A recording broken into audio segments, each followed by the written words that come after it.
大家好，我是 Amber， 欢迎您收看我的频道，也希望新来的朋友订阅、点赞，并且分享我的视频。今天我要分享的是一个非常有意思的话题。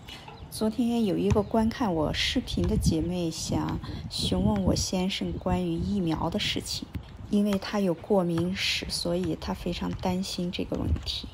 那么今天我就把他们的通话内容分享出来，供大家参考。 I really enjoy that kind of your attitude. Then I feel you're very kind and nice person. This is why I bring my question.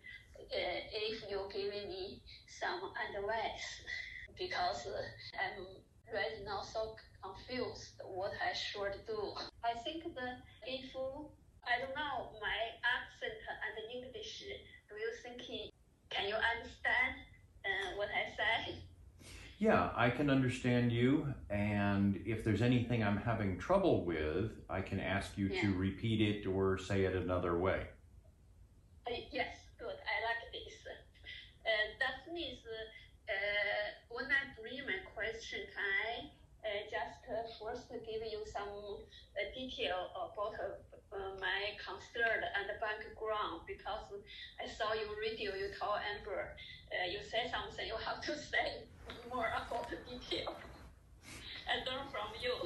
Okay. I have about vaccine and COVID-19. I have worried and concerned question. I really would like to have your advice, because I had allergic reaction from family inherited. I have food allergic. I have been to the emergency room twice in New York, and I have been tested, but the exactly cause has not been found. For my experience, this reaction about seafood is connected, weakened in immune function for me. And this is inherited from my mom, because my mom has allergic to drugs, injection of penicillin, deduction of the aspirin. So I have never had a flu vaccine or penicillin, and I don't know the allergic reaction to this vaccine is called polystrophy. And this kind of reaction also given to my daughter from she had a seafood allergic, went to the emergency room in 2018. Actually, she eats seafood all the time too. It's just happened sometimes. This is I'm worried. What I concerned, because I was concerned to take Johnson & Johnson. Before I take that, it is Johnson & Johnson also has some problem. I give it up. Then I consider maybe I should think. Then I hear the report about the, let just me say exactly.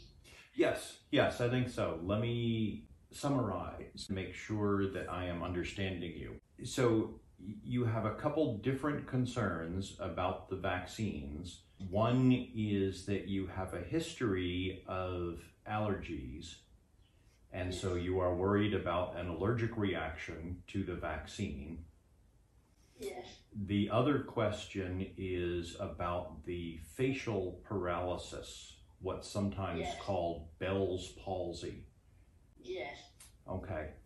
And then overall, you want to think about the risk of vaccines as opposed to your risk from the illness, since you do not tend to go out very much. You have an overall low risk of catching the illness, but then again, you have family coming to visit, and being around them and if you go out anywhere, that will increase your risk for catching the virus. Correct. Am I understanding everything? Yes, very well. Okay. Because I'm one thing I need to add. I'm very concerned the facial things because I know somebody is career woman. The facial paradise wasn't covered.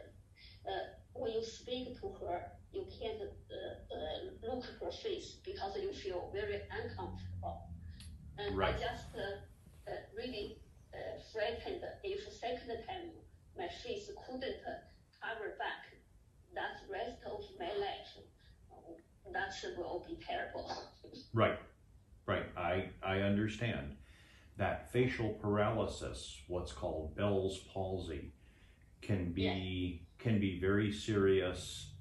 It can affect your life. It can include a lot of pain. Yes. I understand that. I did some reading this morning before our phone call, Yes.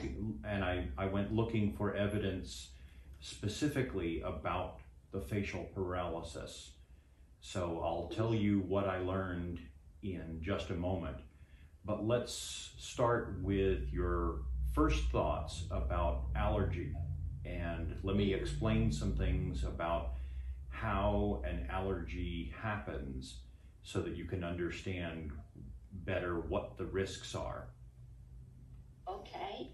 So an allergy never happens on the first introduction of a particular chemical.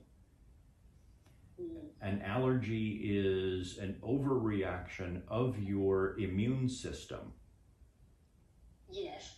And so, for instance, if you have an allergy to shellfish or to peanut butter, the first time you encounter the chemical, it's brand new to your body and it doesn't even recognize this new chemical yet.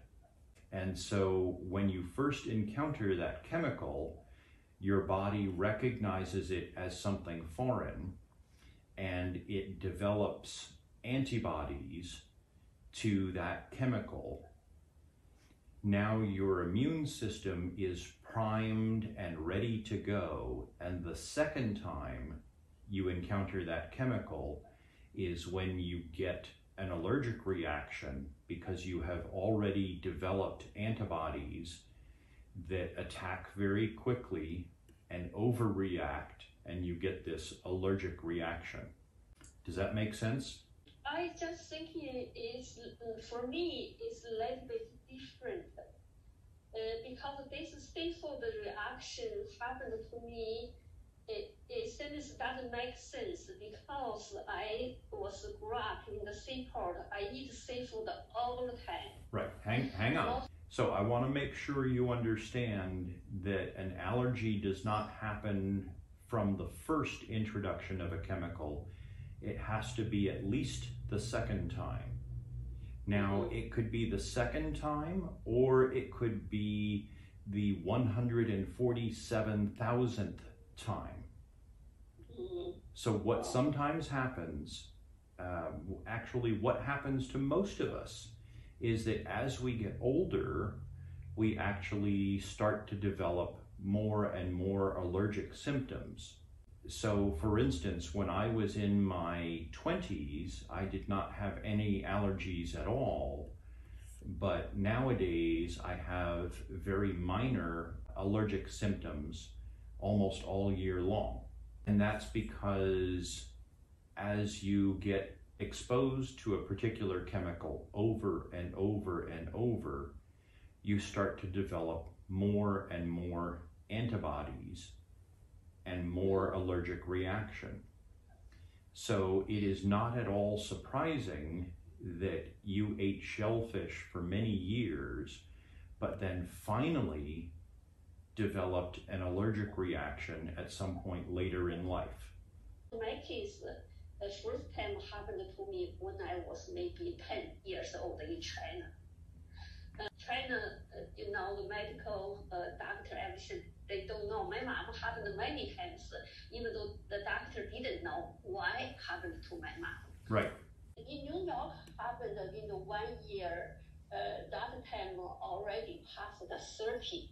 So happened the second time, third time. After that, I still eat seafood, but wasn't happened. When the emergency room after told me go to the specialist, they has been tested, but the exactly cause has not been found. The doctor just say maybe just specific the fish have the poison you something allergic. That is the answer. Right. So it's probably not all seafood. It's probably some very specific chemical in one or another seafood, and we don't know which one, so they told you to just avoid all seafood. So the reason I wanted to talk a little bit about allergies is because of how these vaccines are made. So with traditional vaccines, like the flu vaccine, there are many, many steps in the development of the vaccine. And as a result, there are many, many different chemicals in the vaccine to which you might be allergic. So for instance, normal virus vaccines, like the flu vaccine, the virus has to actually be grown on living cells. They usually use chicken eggs, and they have to grow the vaccine in the chicken eggs, and then they kill the vaccine, they kill the virus, and then they add other chemicals to make sure that the flu virus cannot grow inside your body. And then they put in other chemicals to preserve the dead virus. And then you get injected with all of that at once. And you are injected with the flu virus, although it has been killed. Yes. And there are many, many different chemicals in the flu virus itself, plus all of these other chemicals that have been added. And if you are allergic to chicken eggs, there may even be some leftover chemicals from the chicken eggs where the virus was grown. So when it comes to the flu virus, there are dozens and dozens of chemicals that you could be allergic to. When it comes to this new form of mRNA vaccine, there are many fewer steps in the process, and it never has to be grown on live cells. In fact, the new mRNA vaccines do not include any coronavirus at all. Yes. They only include the genetic instructions for one single protein that shows up on the outside of the real coronavirus. Yes. So in these new vaccines, there are many, many fewer chemicals that you could even possibly be allergic to. Yes. So there's good reason to think that you have even less chance of having an allergic reaction to these vaccines than to old style vaccines. Okay. Now, I also want to be clear though that we don't know everything about who is going to react to these vaccines. We won't know that for 10 or 20 years. Yes. And that's not because new things will develop, it's just that rare reactions take a long time for us to study. Well, the allergic reactions that have occurred to these mRNA vaccines, we simply do not know yet what component of the vaccine is causing the allergic reactions. Yes. We simply don't know enough yet to know which chemical it is. There have been some allergic reactions, but they have been generally quite few. When we look at the severe allergic reactions, it is approximately 1 person in every 700,000. So your chances in general are very low. Because you have a history of allergic reactions, your chances might be higher. Okay. So let's pretend for a moment that your risk of an allergic reaction is 10 times the normal risk of a reaction. So we're talking about 1 out of 70,000. And you already know how to treat such a reaction. You carry an EpiPen. So your chance of getting an allergic reaction, your chance of getting a severe allergic reaction, and your chance of dying from that severe allergic reaction are probably in the range of 1 in 1 million. Okay. Now, if you think about the risk from the coronavirus itself, in this country, we already have more than 1 out of every 1,000 people dead from the coronavirus. So when you think about your risk of dying from an allergic reaction, we're looking at a risk of somewhere in the range of 1 in 1 million versus dying from the coronavirus of 1 in 1,000. Yes. Which one is the smarter risk to take? Yeah, I understand Right. your opinion. So, and that's part of why when you take one of these vaccines, they have you sit around for about 15 minutes. Because if you are going to get a severe allergic reaction, it almost always starts to show up within 10 to 15 minutes. Now, it doesn't mean you can't have some allergic reaction later, but if you're going to have a severe reaction, it usually starts to show up within the first few minutes. Yes. So your chances of leaving the facility and then ending up with a severe allergic reaction and actually dying from that severe allergic reaction are even less. And you carry the EpiPen. So your chances of dying in a car crash on the way home from the vaccine are much higher than your chances of dying from the vaccine. Yes. Okay. So let's talk for a minute about the facial paralysis. Yes. We do have cases of people who developed a facial paralysis within the first 2 to 3 weeks after the vaccine.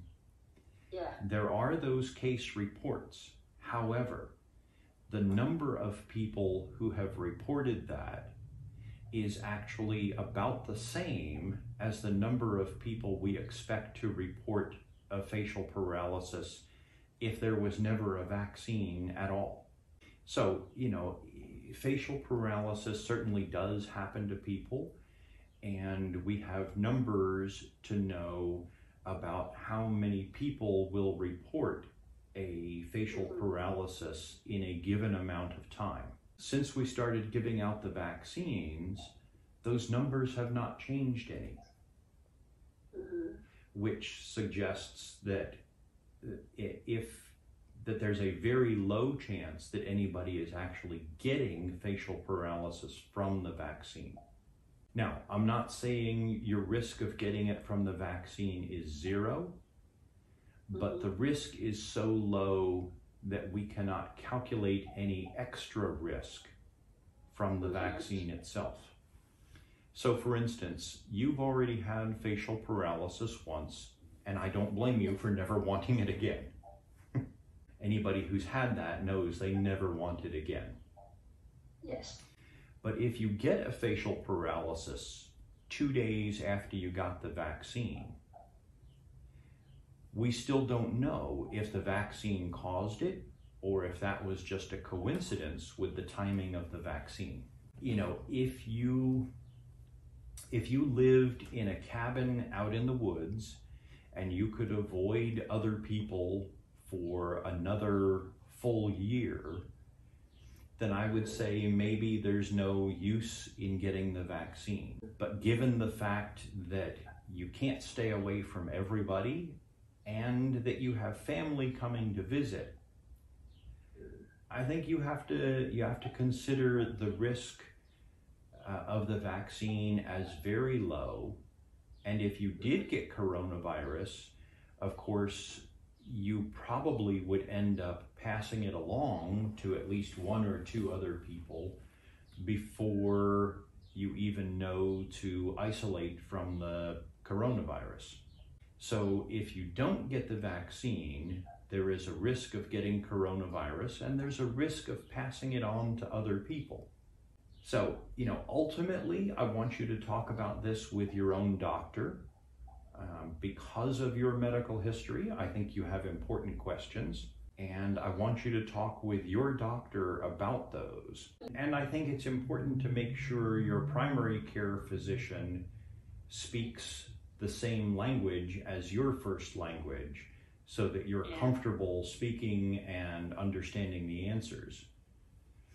Yes. Now, even when it comes to the immunologist, even the one who said that maybe you should wait, you know, now that you have family coming to visit, the situation is different.